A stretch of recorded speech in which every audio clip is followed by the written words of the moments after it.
Bonjour tout le monde. Alors aujourd'hui, je vais vous faire une petite vidéo montage de nouveau, petite vidéo fabrication bricolage.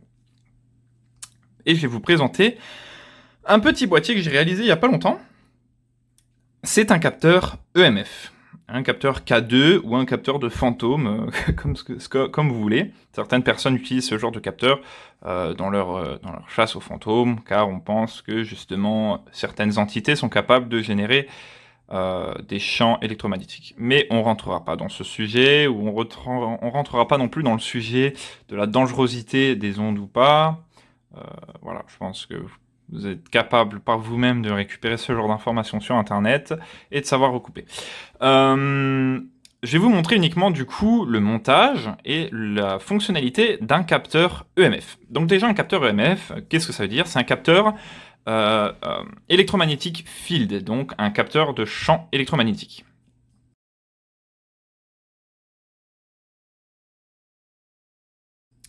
Donc pour comprendre le principe d'un champ électromagnétique, je vais vous aider, c'est très simple. Vous avez déjà vu par vous-même que on a des objets qu'on appelle des aimants permanents, voilà, avec un pôle nord, un pôle sud, représentés souvent comme ça, hop, voilà, représentés comme ça à peu près, hein. Qui n'ont pas besoin de courant pour fonctionner. Bon, les petits magnettes que vous avez sur vos frigos, etc.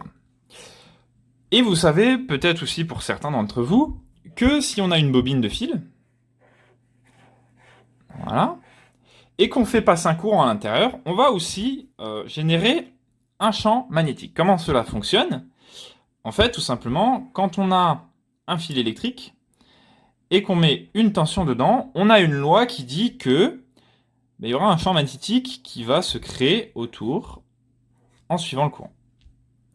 Du coup, le courant sera toujours rectiligne dans un sens, et le champ magnétique aura toujours un sens de rotation également.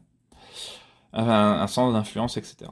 Donc, en tournant ce fil, on va faire une canalisation de ce champ magnétique en un tunnel, et on va recréer également cette forme-là, voilà, qui ressemble également à un aimant permanent. Justement, bien sûr, donc vous connaissez ce principe-là, les électroaimants, on peut voir ça dans des grues, pour les cas où il y a les voitures, etc., par exemple. Et donc les deux aimants s'attirent. On a une deuxième particularité, qui dit que si on va passer très rapidement un aimant là-dedans, on va perturber la bobine, et on va générer un courant électrique. Ce qu'on appelle aussi une dynamo, par exemple. On a ce principe-là dans les éoliennes, dans les barrages à eau, même dans votre lampe de vélo, pour certaines qui ne sont pas à pile, qui ont un petit truc collé sur la roue. Donc, qu'est-ce qu'on apprend avec ça? On apprend que, par les lois dites de Maxwell, on a ce champ électrique dans le fil, et on a ce champ magnétique. Les deux sont intimement liés par ces lois, qui disent que l'un ne peut subsister sans l'autre, et qui disent également que le champ électrique influe sur le champ magnétique, et le champ magnétique influe sur le champ électrique. Donc on a une liaison entre les deux qu'on appelle un champ électromagnétique. Encore une fois, si vous voulez des précisions, il y a beaucoup de vidéos sur YouTube qui approfondissent largement le sujet, mais on n'est pas là pour ça aujourd'hui.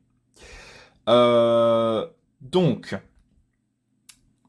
on sait que les ondes électriques vont influer sur les ondes magnétiques également, et vont faire des perturbations, vont se perturber entre elles-mêmes, etc.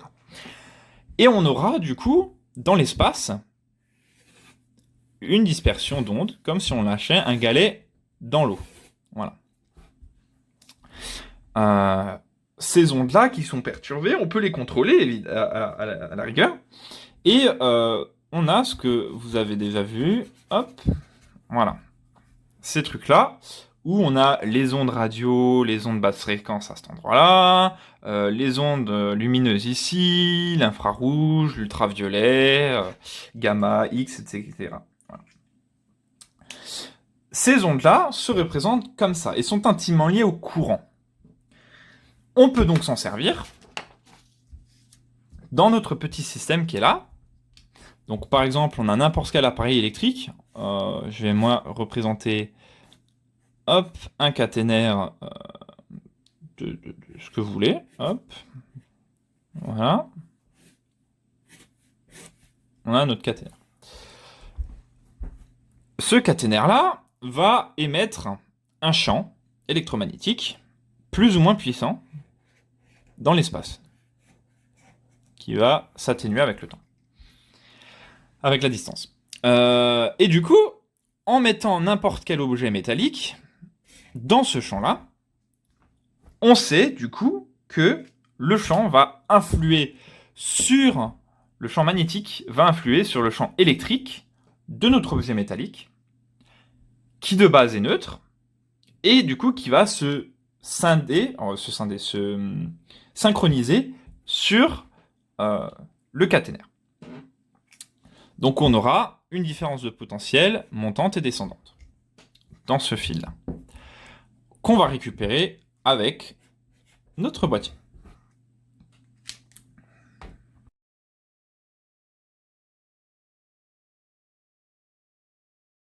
Alors, comment ça marche? Donc je vous ai vite fait dessiner là. On a notre antenne qui est ici. Donc plus ou moins grande en fonction... Donc la taille de votre antenne fera en sorte de modifier sa sensibilité. Donc on a notre antenne là, on a notre carte Arduino. Ensuite, il nous faut une alimentation. L'alimentation, c'est très important de le mettre sur batterie, sur accu. Parce que si vous le branchez par USB, vous êtes obligé de le brancher à un ordinateur, à un transformateur sur une prise, etc., qui va créer des interférences, qui va créer du bruit qu'on ne veut pas. On veut que quand on allume l'appareil, il soit calme. Voilà, qui ne capte rien de base. Donc si vous le rapprochez d'un PC ou d'un transformateur, il va faire son travail et il va capter quelque chose. Donc, vous aurez des informations fausses. Donc on va mettre une batterie dans notre batterie, que voilà. On a à peu près 5 volts. Voilà.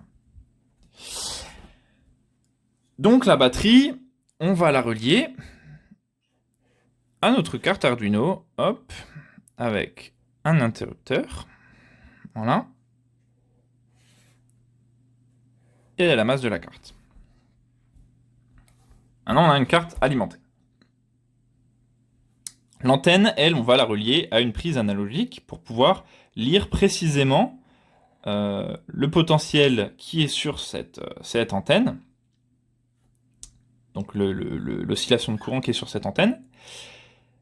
Mais le problème, c'est que ça va... Là, on va rien pouvoir lire. Ça va être catastrophique. D'ailleurs, vous en faites pas. Si ça descend dans les moins quelque chose volts, la carte Arduino, on va le faire gérer. On va faire gérer ça. On va l'empêcher de cramer. Donc là, on ne pourra rien lire. Il faut ajouter une résistance, ici, entre la masse principale, donc la plus proche, allez pas la chercher là-haut, parce que là-haut, ça passe par la carte, allez directement vous mettre sur la masse de la batterie, comme ça vous êtes sûr qu'on élimine un maximum de bruit. On va ici mettre des résistances entre 3 mégas et 3,5 mégaohms. Donc moi, vous voyez que j'ai plusieurs résistances ici. Donc hop, on va mettre... Oups, hop, on va mettre l'autre là, voilà. Moi j'ai 1 mégaohm, 1 mégaohm, 1 mégaohm. Et ici, si je me souviens bien, pour mon antenne à moi, j'ai mis, je crois que c'est 4,5 kilo, je crois. Voilà. Donc là, vous pouvez jouer avec ça pour modifier la sensibilité. Vous pouvez modifier la taille de l'antenne. Voilà. Important d'ailleurs, l'antenne, faites en sorte que ça touche un minimum de surface possible de la carte et que ce soit assez éloigné du reste. Donc là, on peut déjà capturer notre signal. Maintenant, on va faire les signaux visuels, auditifs, aussi également, pour notre carte. Donc on va commencer par les LED. Donc j'ai choisi de mettre 5 LED à partir de 7. Donc nous avons, hop, 5 LED.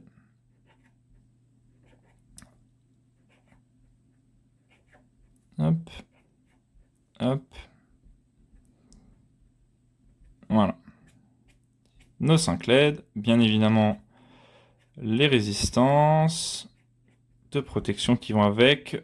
Si je me souviens bien, j'ai mis 999... non, 990 ohms.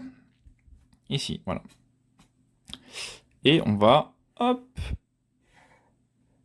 le relier à la masse.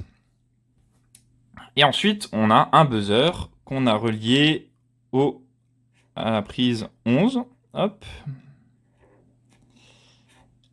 Et relié à la masse également. Là, voilà, vous voyez, c'est pas plus compliqué. Bon, il y a des modèles, vous pouvez faire des modèles beaucoup plus complexes, hein, mettre des écrans, etc., lire les mesures. Voilà, donc là, on aura 2, même 3 signaux. On aura les signaux LED qui vont nous montrer une fourchette dans laquelle notre signal se trouve. Et on aura un buzzer qui va nous faire écouter la puissance, déjà, et ensuite la fréquence de notre champ. Et voilà, c'est pas plus con que ça. Maintenant, je vais vous montrer, du coup, on va passer sur le PC, je vais vous montrer la partie codage de la carte.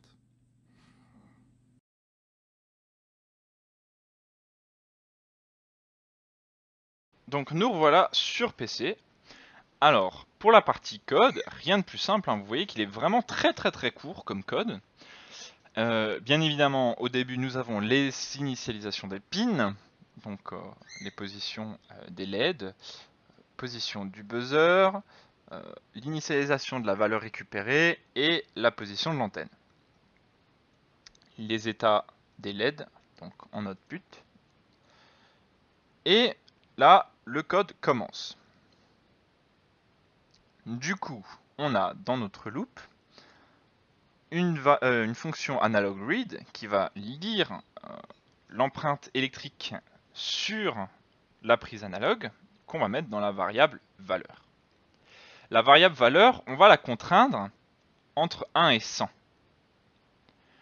Voilà. Ensuite, cette valeur-là, on va la mettre à 255. On va contraindre la valeur, enfin on va récupérer, on va faire un produit en croix si vous voulez. On va faire un petit produit en croix pour le mettre sur 255. Vous pouvez jouer bien évidemment avec ces deux valeurs pour changer la sensibilité ou avoir des fourchettes de puissance spécifiques, définies, etc. Et on va mettre ensuite, on va le mettre sur 255 pour avoir un son aussi. Et pour avoir si vous voulez mettre juste une LED, pour avoir le maximum de la puissance de la LED, entre autres.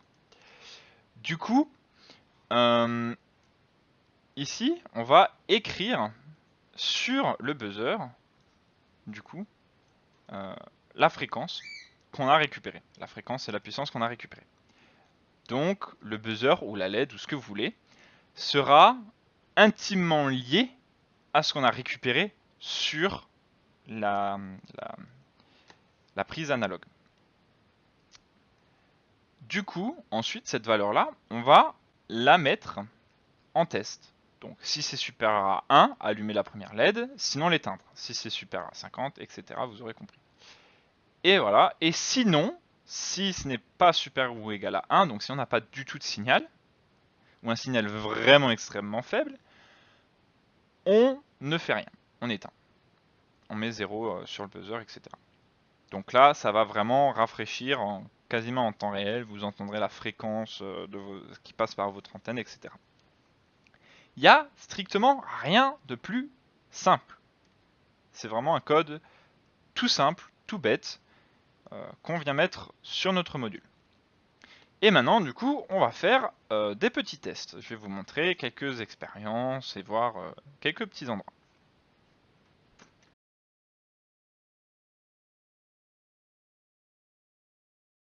Donc nous revoilà ici, j'ai ramené une lampe à LED.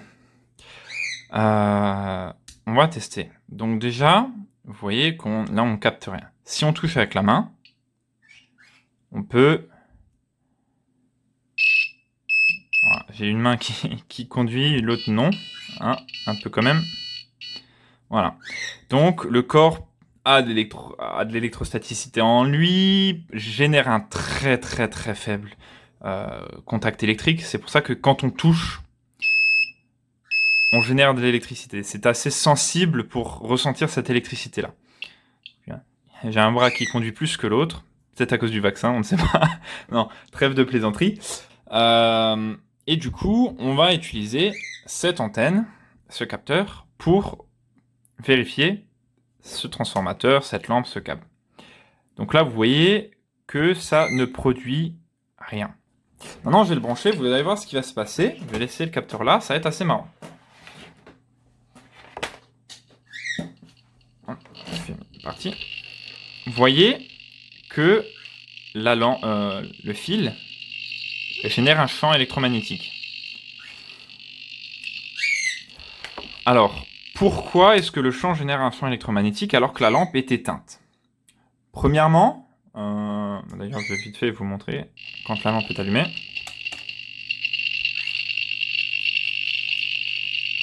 Ça en produit bien plus que quand elle est éteinte. Comment cela se fait que la lampe soit éteinte et qu'il y ait quand même un champ électromagnétique? Il faut savoir que, bon déjà ça c'est une lampe LED, donc il y a sûrement de l'électronique à l'intérieur qui tourne, qui fonctionne sans avoir besoin d'appuyer sur le bouton, le bouton est là seulement pour alimenter les LED, je pense. Mais ça fonctionne aussi avec des lampes à filaments, des lampes halogènes, des lampes néons, ce que vous voulez. Pourquoi, même là quand je débranche, si je débranche, il y a continuité d'émission. Pourquoi? Hop là. Vous voyez, juste le fait que je mette le doigt sur la carte, c'est assez sensible pour envoyer. C'est pour ça qu'il ne faut jamais normalement toucher un matériel électronique qui est sous tension. Toujours débranché quand on touche. Normalement. Voilà. Pourquoi? Parce que le champ électrique ne se fait pas uniquement qu'avec circulation du courant. C'est d'ailleurs pour ça que notre antenne arrive à capter. Hein. Ce n'est pas une boucle fermée. Donc, on arrive à capter ça. En fait, c'est tout simplement un potentiel électrique qui génère ce champ. Donc, quand on a une tension dans un câble, les électrons sont là et vont générer un potentiel. Potentiel qui peut être capté également via le champ électromagnétique. Par contre, bien évidemment, s'il y a une circulation du courant, ce sera beaucoup plus puissant, beaucoup plus flagrant. Maintenant, on va faire d'autres petites expériences. Je vais vous montrer 2-3 petits endroits de la maison qu'on peut trouver. Donc là, nous sommes à côté d'une prise de courant qui va remonter par ici, traverser le mur, remonter dans le mur. On a 2 interrupteurs et un variateur de courant, ok, pour la lumière. Donc, quand on allume le détecteur, on voit qu'il y a déjà un champ électromagnétique assez intense. Dans le mur aussi, la gaine de la lampe. Voilà. Et on voit que le ventilateur qui est branché génère un champ électromagnétique. Voilà. Maintenant, on peut l'allumer, ce ventilateur. Voilà. On voit là que la réaction est différente. Elle génère plus de champs électromagnétiques. Et dans le mur également, on a des petites variations du champ électromagnétique qui est plus ou moins puissante.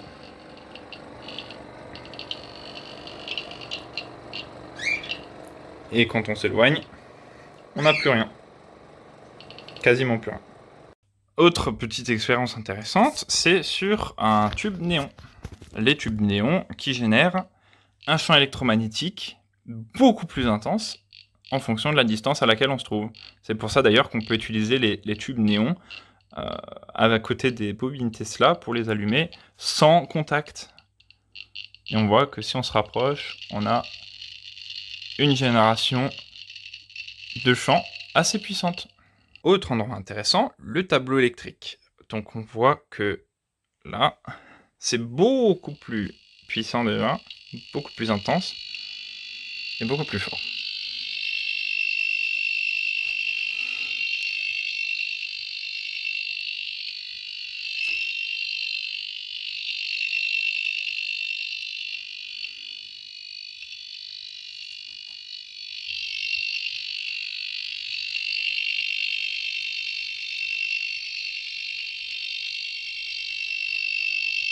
Autre endroit également intéressant, le terrarium de mon serpent que vous pouvez voir sur une autre vidéo qui se porte d'ailleurs très bien. Là, vous voyez qu'on capte déjà pas mal. Et si on se rapproche, on a un gros champ magnétique, électromagnétique.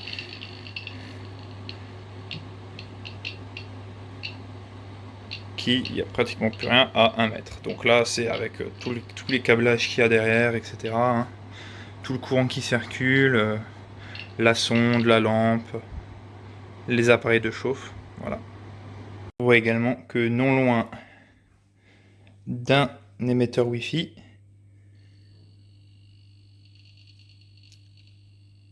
on a également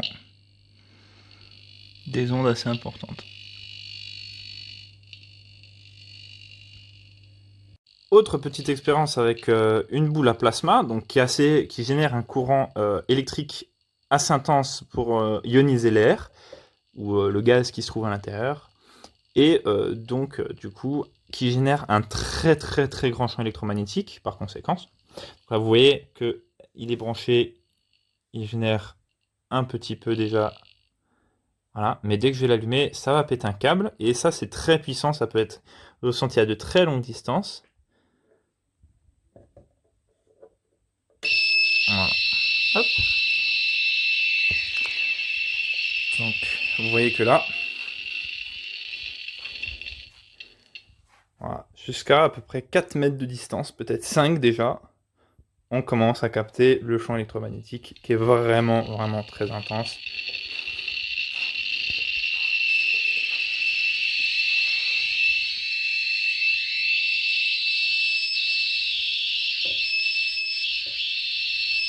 Vous voyez d'ailleurs que dès que je passe mon doigt, ça génère des interférences.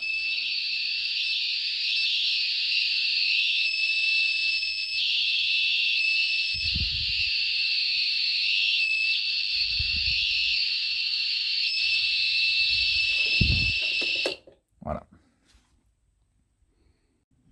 Voilà, en ce qui est des smartphones, je suis en train de filmer avec le mien, donc ça va être très difficile de vous montrer. Vous allez devoir me croire sur parole. Mais du coup, oui, il y a des ondes électromagnétiques qui sont générées par le téléphone, surtout en appel, en communication, en utilisation courante. Donc ceux qui disent que les détecteurs EMF ne captent pas les ondes des portables, si, ça produit des ondes. Même à une certaine distance déjà, les plus sensibles sont capables de capter un téléphone jusqu'à presque 1 mètre. Voilà. Ce on peut par contre montrer, oui, effectivement, alors si je branche, là, j'ai mon chargeur de téléphone qui émet déjà pas mal d'ondes, parce qu'il y a un potentiel, il y a un transformateur qui envoie du jus dans le courant, donc il y a un potentiel. Et si maintenant je le branche sur le téléphone, la batterie va se mettre à charger, et voilà, je suis assez loin, hein. Et ça génère, voilà, là je vais le débrancher, voilà. Donc voilà, vous voyez que en charge, ça génère des ondes. Donc si vous voulez pas d'ondes, débranchez votre téléphone durant la nuit, voilà.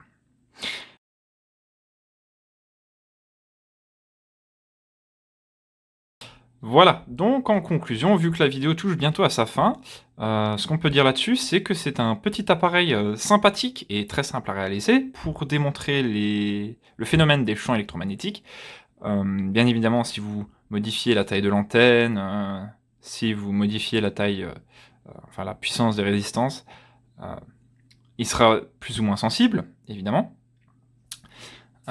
Mais il est déjà bien sensible comme ça, et c'est un très bon moyen de voir les champs électromagnétiques qui sont à l'extérieur ou dans votre domestique.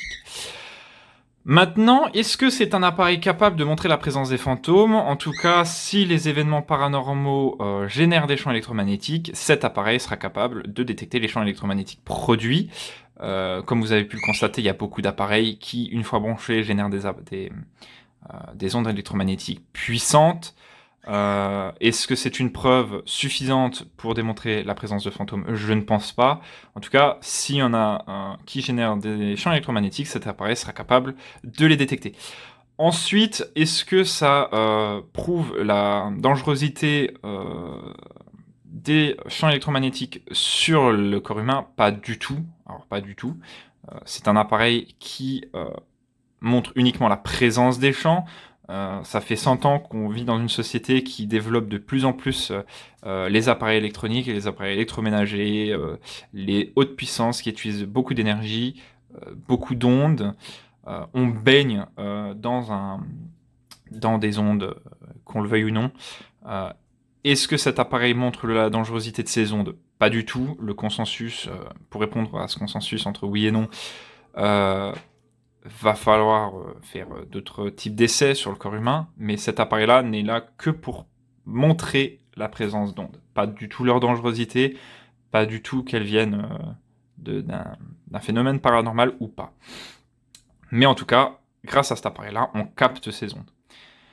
Voilà. Donc, si vous voulez vous en faire un chez vous, c'est vraiment pas cher, super simple à réaliser. Vous pouvez copier-coller le code que je vous ai donné, il n'y a pas de souci. Voilà. Allez, sur ce, j'espère que vous avez aimé la vidéo. On se dit à la prochaine. Ciao, bye bye.